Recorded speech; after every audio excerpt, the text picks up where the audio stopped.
Welcome to a good place to see a Bigfoot or possibly go missing. Today we're going to be going over some microecosystem changes and talking about what those look like on satellite so that you can find these places that these creatures can actually inhabit and tracks, right? So what we're looking at right now is a basin, and it's in one of my research areas. In this particular part of this Loxahatchee River right here is a particular part of the creek that gets very little traffic. Back in this particular area, we're looking at a place that these creatures have pretty much dominated for decades. People don't make it back into these areas, and as you can see, there were communities bordering it, but it's apparent that for some reason these communities have been torn down. And it looks like they're allowing this particular section right in here, this dogleg community, to return to its natural state. It's apparent because we can see that they're not maintaining this particular area.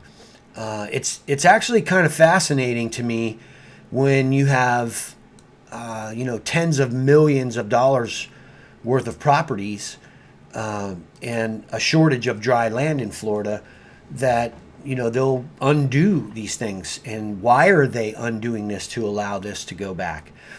We don't know yet.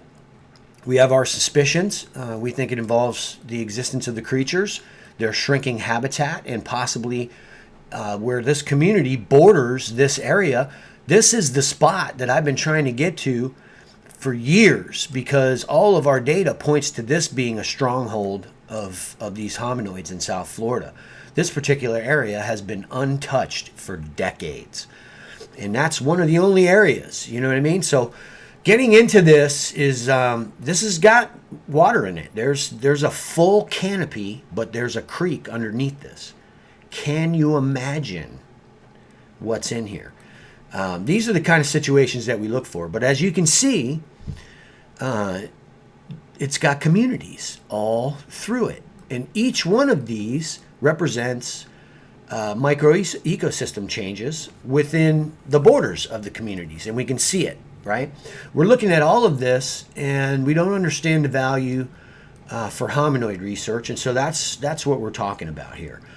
What we can see is we have a forest butting up against the backyards of houses, and people probably fish in this lake, and there's probably a fountain. They like to aerate these water sources, but over on this side, this is wild Florida.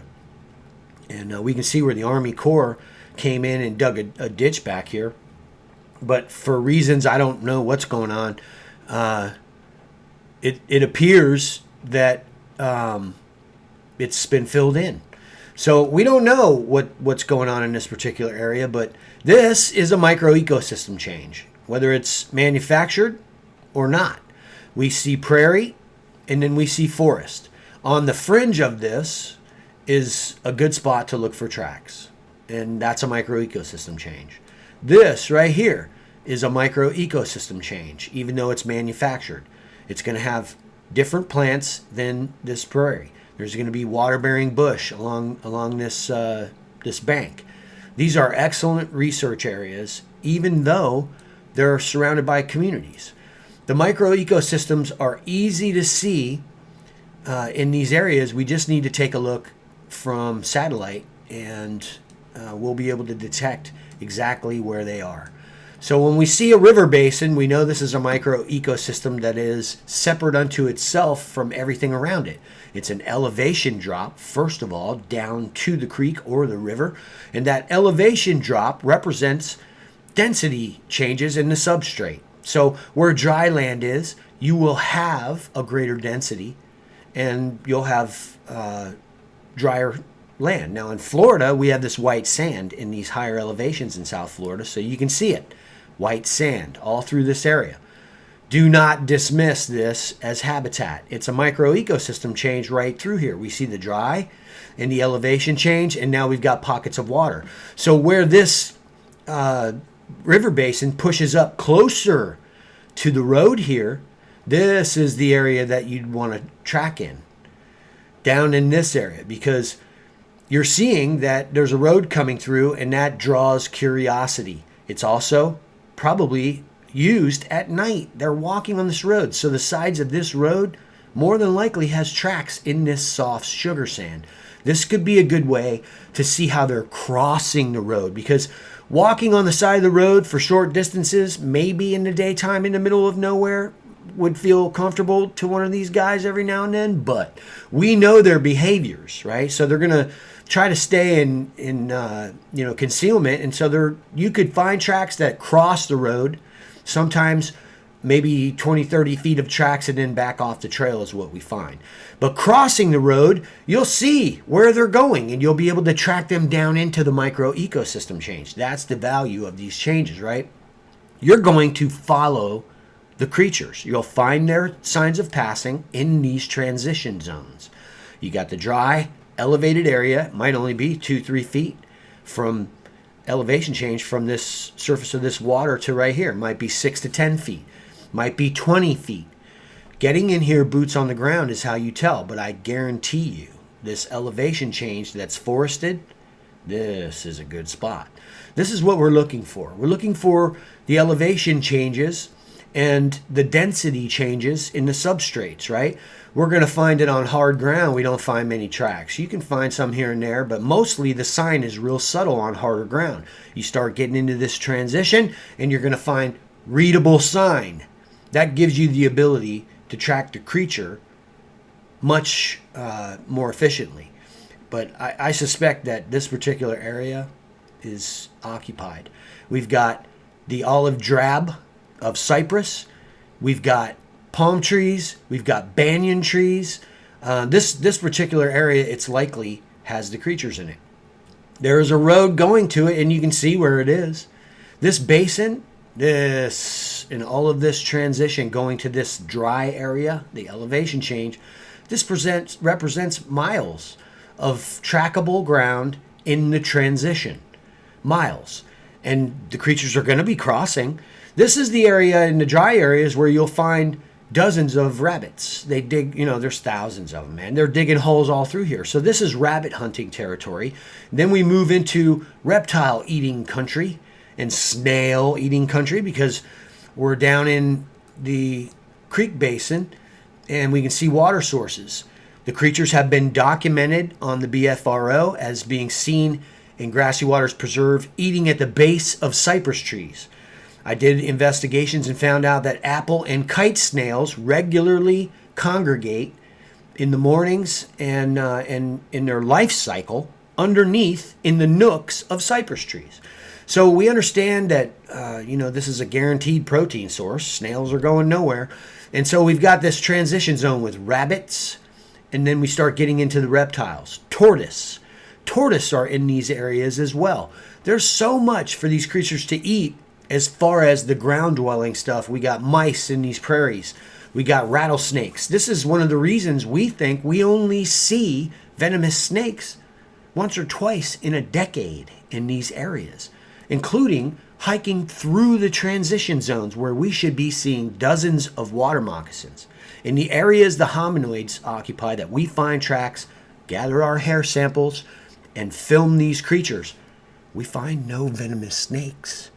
We find no invasive species whatsoever, save the hogs. And we know the hogs are there because we see their tracks and their wallows. We also find giant hominoid tracks in these areas. The hog tracks are going to be in this soft ground. They're digging up tubers in the transition zones. When the creek bed dries and this basin starts to dry out in the wintertime or in the dry seasons, or if we get a drought, the pigs will be down in the cypress and they'll be digging, and it'll be just a trash zone of hog debris all down through here where they're rooting up. And then you'll see hominoid tracks. So the dry seasons, you'll want to pay particular attention to the river basins and getting deeper through into those river basins from your normal tracking positions in these higher elevations when the creek beds and the river basins are full of water. So getting into these areas is dangerous. We recommend that you use all designated trails, and at no point should you ever confront one of these creatures head on and run at it or approach it. If you see one of these guys, man, if you've got a camera, film it. Hold that camera still, as steady as you can, and then get out of there. Just walk. The creatures are going to leave you alone if you leave them alone. Always be safe. It's better to have a long lens and a long life than to see a Bigfoot and potentially go missing. We've got the eye shots in this area, and we're going to get in on that now a little closer.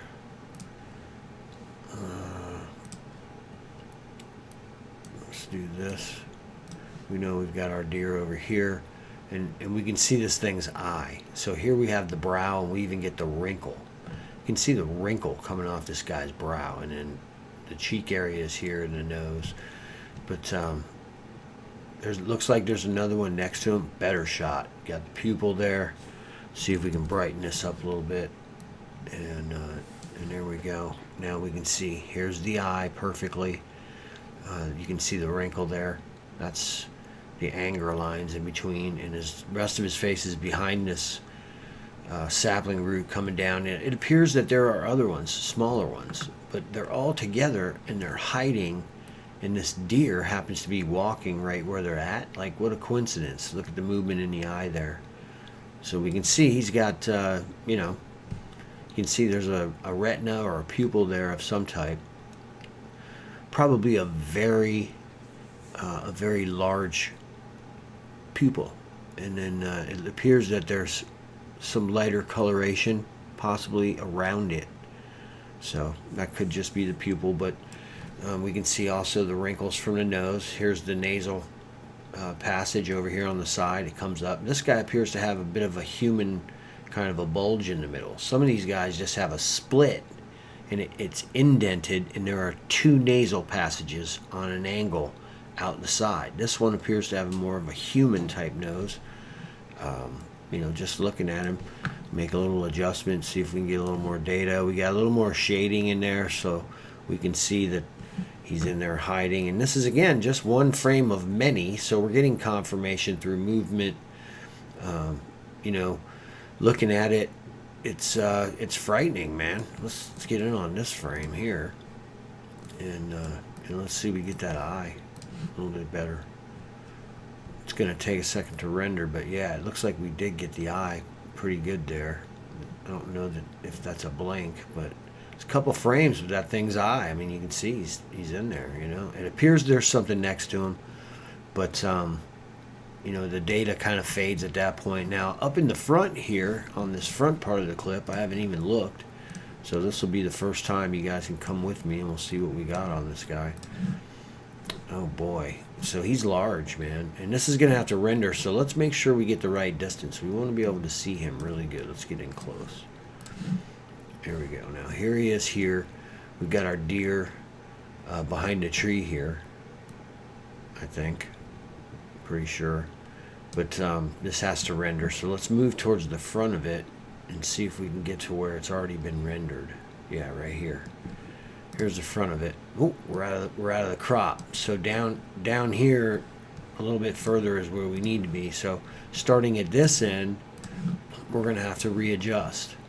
This is just how it goes, It doesn't look like we're in close enough, so I want to get in closer. Now we've got our deer. We've got our huge, look at this thing. Oh, man, this is going to be a beautiful shot. This is a great examination right here, man, because we've got this humanoid back here. It's huge, but it's colorless, so it's blending in. It appears that there's another one leaning out from the tree, possibly. This is incredible, man. But these are, look at that. Wow. So it appears that there's a couple of creatures here, leaning out, hanging out together. And they're like really large Bigfoot creatures, and they're in the background.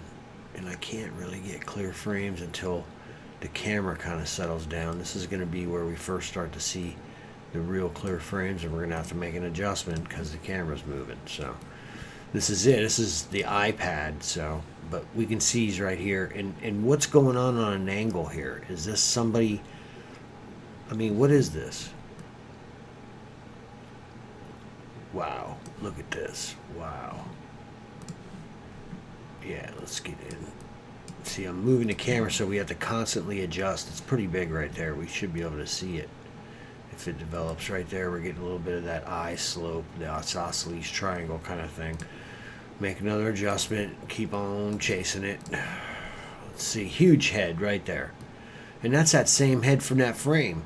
But it's a more blurry frame. So further on in, we get this same frame, but with less blockage. And we end up seeing his face. That's a trip, man. Ooh, here's the eye right here. These are very large creatures, man. Imagine, this thing is behind this deer. Considerable distance. How big is this thing's head? You can see, here's the eye. I mean, that's crazy looking, man. That's a big thing, whatever it is. We got to find a better frame. Oh, look at this. We're seeing this guy now, too. So here's one of the shadows in the background. Uh-oh. We got nostril, a little bit of eye. Is that what we're seeing there? Whoa, it's movement. Oh, yeah. Okay, so we got movement in there. See it, guys? This is a totally different spot behind the deer. 15, 20 feet behind the deer. It's walking through a bunch of clearings. What's this big thing in the back here? Brown. Got these weird spots here. This is like weird, man. I mean, there's stuff in these bushes. And you can see all this movement in here. Yeah, appears to be another creature. Possibly a couple small ones. Looks like there's somebody back in this area. I mean, the camera is struggling to pick this group of Sasquatch up because of this retransmission thing. But let's go back to Homeboy and see what we got here, man, because we want to try to get, oh boy, and right here we're picking up on that eye and then part of that nostril. But I think we're a little close because I zoomed in with the iPad to try to catch the deer better. We're getting this huge thing back in here, possibly some of his buddies in the front. We got all kinds of weird stuff going on with these bushes. And you know what it is. Both nostrils, the lips. So here's the head and the face. What does it look like? Looks like a monster, man, is in there. Look, nasal flare right there. You can see the nose flaring. This is going to be the muzzle. Let's get in close and see what we got. Looks like there's a couple of them embedded there. We're going to make some adjustments with this. Yeah, we've got this ape-like creature with this huge kind of nose and then, you know, it's got this kind of forehead, but the isosceles, and you can see a little ball in the eye there. Then behind, we already looked at one on this side, over this way behind. Now we know we've got a line of them. You can see the lip. It's furled like a horse would furl its lip out in front of it, and it's leading up, right? So we've got the lip muscle leading up to this nostril. That'd be the left nostril, even though we're seeing it over here, right? And then we've got the right nostril. And then it's more of like the face can take like shape with it, where it almost doesn't have, you know, a furled up nostril right here showing. So it's this solid face, right? That's the difference. And then it flares up, and we can see, you know, it's flaring its nostril right there. I mean, those are incredible frames that we can then, in the future, identify creatures like this. Again, see, I'm looking all the time, and look at that deer stepping. And we've got this thing right behind it. Look at it. Here's the flare again. And then, you know, whatever's going on with... This could be loaded with them. It appears that there's one over here. You can see the green of its face where it's turning gray. It looks like there's a few of them, right? We got Homeboy sniffing. The deer is moving in. Oh, God, we got nose flare again. You can see the upper lip. And here's, you know, the forehead. We got one of the eyes. It's a bunch of retransmission confusing the camera, and the camera's barely getting it done, man. Could be a few bushes in there. Here we've got the brow, a little more solid. Got that stretched out horse face, you know. It's insane. A little bit of a look of how the light's hitting off the nostril and the nose there, the bridge of the nose, and the cover, right? We're probably going to have to make a crop adjustment again. And we'll pull back a little bit more this time and see, yeah, look at this. Man, what a good spot to land, right? Boom. He's actually turned his head there. So we've got a complete turn. We just caught him turning his head. Here's the creature turning its head. All right, let's zoom in and we're going to watch it. We're going to have to let this render for a second because we want to get it ultra clear. But basically, it's looking this direction now. You can see both eyes clearly. The bridge of the nose, very large. And then the interference of color here, it appears to be something in front of it. Is it another creature? I'm not sure. But this guy we've been following is going to turn his head from looking to the right side to looking to the left side. And he does it very quick. And let me see if I got this right. Yeah, right there. He looks this way now. So we got a clear turn there. I mean, you can see very drastic angle change on the bridge of the nose. He's looking at me at the camera. He's looking at Melanie. He's looking at me. He's looking at Melanie. He's looking at me. He's looking at Melanie. That's interesting because we need those. Here he is looking straight on at me again. So we've got the bone structure a little bit here, right? And the eye in there. And then the nostrils. Let's make an adjustment. Wow. That's a great frame right there, man. Yeah, let's get this lightened up. And look at how many colors from the forest are on his face, confusing us.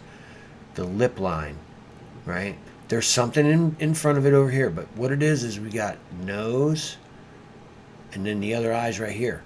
But he's turned. We already know when he looks this way, we can see this left eye because he brings it out from behind this branch.